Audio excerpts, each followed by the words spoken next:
Good afternoon, Cross Timbers. Today is Tuesday, April 20th, 2021, and I am Sheridan Haley. Larry Joe Taylor's 16th Annual Music Fest, former Texas Sheriff's Deputy booked for a capital murder charge.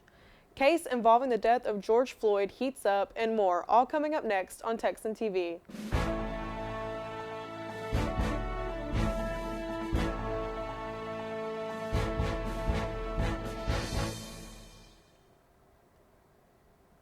In campus news, this week at Tarleton is National Crime Victims' Rights Week. This is providing an opportunity to renew our commitment to serving all victims of crime, to acknowledge achievements in victim services, and to honor those who work to serve victims and make our communities safe. If you need to reach out to someone for comfort or support, please contact the Office of Victims of Crime at svap@tarleton.edu.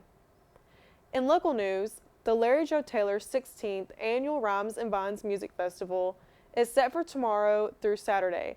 They'll be hosting this event at Melody Mountain Ranch, located at 4217 County Road 423, Stephenville, Texas. The musical lineup will include Stephenville's 6 Market Boulevard, Courtney Patton, and Buck Buffalo, Prophets and Outlaws, as well as Larry Joe Taylor himself, and many more. In addition to a variety of music and vendors, the annual festival will feature the 4th Annual World Champion Jalapeno Popper Cook-Off. And now, today's Texas national and international news from the Associated Press. A former Texas sheriff's deputy was booked for a capital murder charge on Monday. Police said that he shot and killed his ex-wife, teenage stepdaughter, and another man during a weekend shooting that shut down a very busy Austin shopping area. The manhunt, which lasted overnight, ended when officers finally found Stephen Broderick 20 miles from the scene of Saturday's killings. Broderick was taken into custody without incident just before sunrise on Monday. Prosecutors say Stephen Broderick lost his job as a sheriff's deputy last year after being arrested on charges of sexual assault of a child. In national news, the murder case involving 46-year-old George Floyd and former officer Derek Chauvin went to jury on Monday. After almost an entire day of closing arguments to the jury, the defense contended that Chauvin acted reasonably and that Floyd died because of a heart condition and drug use. After closing arguments, Judge Peter Cahill rejected a defense request for a mistrial based in part on comments from California Representative Maxine Waters, who said, "We've got to get more confrontational if Chauvin isn't convicted of murder." Chauvin is charged with second-degree murder, third-degree murder, and second-degree manslaughter.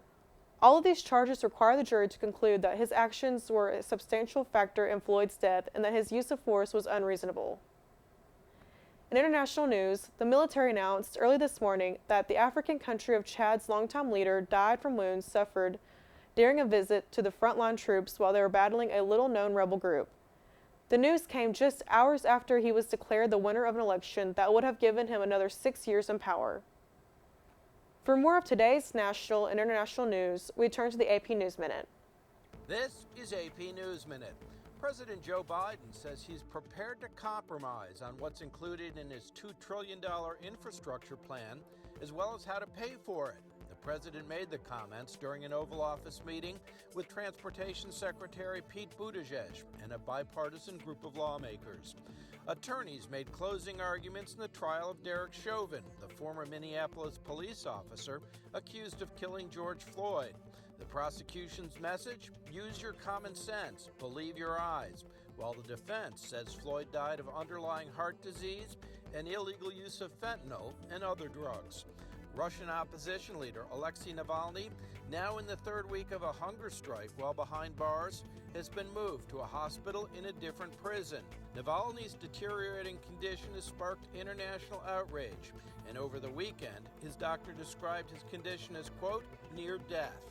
NASA recorded a first when its experimental helicopter called Ingenuity rose from the surface of Mars and achieved the first powered controlled flight on another planet. Flight controllers in California cheered when they got the data confirming the flight, which was provided by NASA's rover on Mars, Perseverance.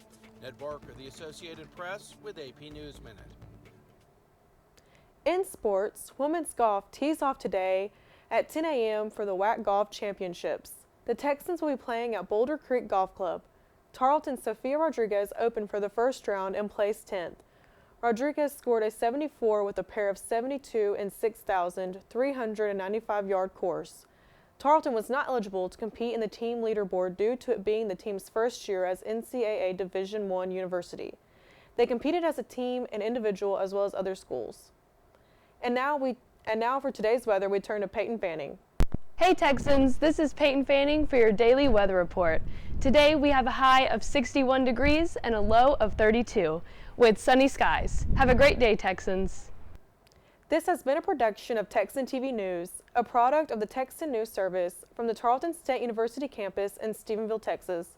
Watch us live on Apogee Channel 2.1 in the dorms at 12:30 weekdays. If you live off campus, tune in on Northland Cable Channel 9. You can follow the Texan News Service on Facebook and Twitter, and check out our website at www.texannews.net for all of your latest local, state, national, and international news. Today's broadcast was produced by Peyton Fanning, Gabriela Cortez, and Morgan Rhodes. Have a wonderful day, Texans.